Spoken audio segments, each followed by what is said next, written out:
गोजरा से आपको breaking news दे रहे हैं। असरार हुसैन शाह की रिपोर्ट के मुताबिक DPO टोबा सैयद करार हुसैन के हुक्म पर इश्तिहारी मुजरिमान के खिलाफ कार्रवाइयों में तेजी। थाना नवा लाहौर पुलिस ने कत्ल के 2 मुकदमात में मतलूब 3 इश्तिहारी मुजरिमान को गिरफ्तार कर लिया। District police officer Toba Tek Singh Syed Qarar Hussain के हुक्म पर इश्तिहारी मुजरिमान के गिर्द घेरा तंग कर दिया गया।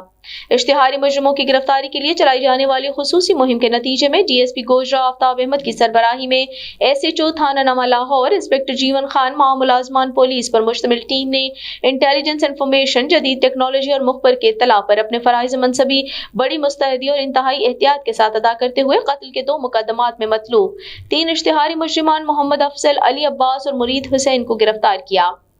वाज़ेह रहे कि तीनों मुजरिमान थाना नवा लाहौर के कत्ल के मुकदमा नंबर 206/23 में मतलूब थे, जिनको DPO टोबा के हुक्म पर बनाई गई पुलिस टीम ने गिरफ्तार कर लिया है।